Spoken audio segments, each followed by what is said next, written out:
টেকসই বাঁধ না থাকায় বারবার ভাঙন দেখা দেয় চাঁদপুর শহরে।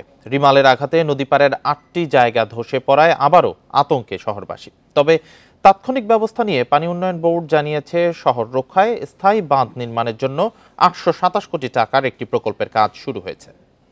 এখন জন্ম সনদ দিয়ে খোলো বিকাশ স্টুডেন্ট অ্যাকাউন্ট। নিজের বিকাশ নিজে কর।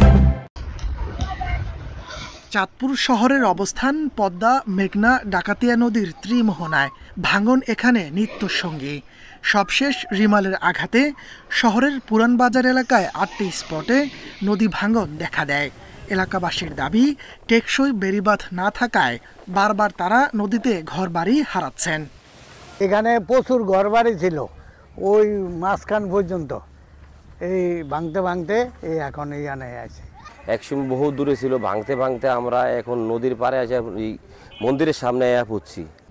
ক্ষতিগ্রস্ত স্পটগুলোতে তাৎক্ষণিকভাবে বালু ভর্তি জিও ব্যাগ ফেলে ভাঙন ঠেকানোর চেষ্টা করে পানি উন্নয়ন বোর্ড। যেই পয়েন্টগুলোতে ডেবে গেছে সেইখানে অফিস কর্তৃক ইমার্জেন্সিভাবে এই বস্তাগুলা প্রেরণ করছে। পানি উন্নয়ন বোর্ড জানিয়েছে, চাঁদপুর শহর রক্ষায় গত ডিসেম্বরে ৮২৭ কোটি টাকার প্রকল্প অনুমোদন পেয়েছে।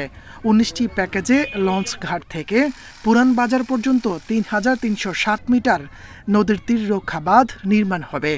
চাঁদপুরবাসী দীর্ঘদিনের যে প্রত্যাশা, চাঁদপুর শহর সংরক্ষণ প্রকল্পের পুনর্বাসন প্রকল্পের বাস্তবায়ন, এটা গত ডিসেম্বর মাসে এই প্রকল্পটা অনুমোদন হয়েছে। ২০২৭ সালের মধ্যে আমরা সমাপ্ত করব এই পরিকল্পনা নেওয়া হয়েছে। এই প্রকল্পের ২টি প্যাকেজের কাজ বর্তমানে শুরু হয়েছে। এই প্রকল্পের কাজ শেষ হলে চাঁদপুর শহরের মানুষ নদী ভাঙন থেকে রক্ষা পাবে। Independent news.